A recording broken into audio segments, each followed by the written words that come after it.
Okay, guys, I got quite a special treat for you here. This is Trang. Her name is Trang Gatone, and it's just an interesting story that she doesn't want to tell.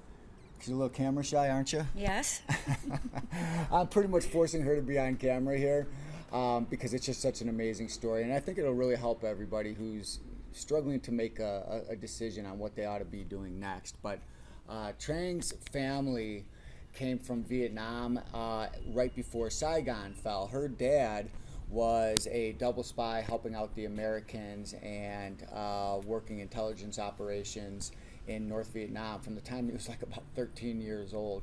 Anyway, he had a good relationship with one of the folks in the American Army, and when Saigon was about to fall, he luckily had that relationship, and they were able to have a couple minutes to make a decision to get the heck out of Dodge and get their family, potentially to America. So only 4 of the 5 kids were home at the time. Trang was one of them.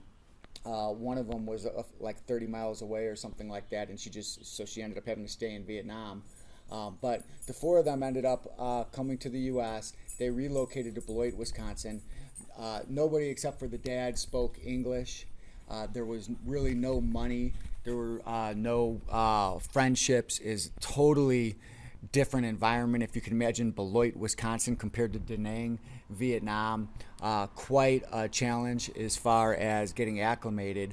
Yet her dad was able to make decisions so that he could raise his family, and they all became Americans. They're all incredibly successful. One of them is the head of Ernst & Young in Southeast Asia. Another one is a vice president of a bank.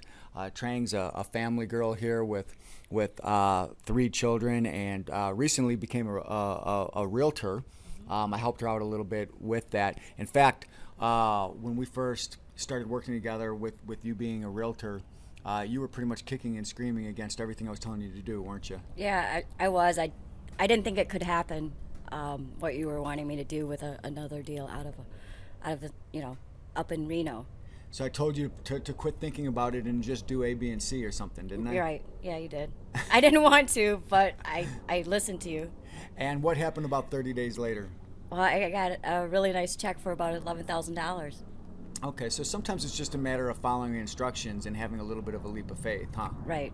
So, the leap of faith is something that we all have to do when we make decisions. If you can imagine what it was like for her mom, they had to make a leap of faith to leave Da Nang, leave one of the kids behind, come to America, and they've all had just an incredible success story. So, it's just interesting because I hear people talk about the adversity that they face, the challenges that they face, it's not the right time, and all of these kinds of things. These are just excuses, because if you want to get what you want to get out of life, you are going to have to make some leaps of faith. You're going to have to jump in, quit worrying so much about what can go wrong, and start worrying about what can go right.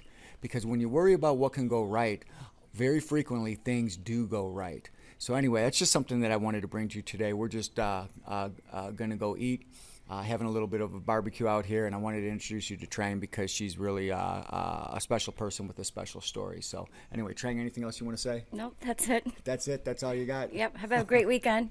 All right, folks, we'll see you.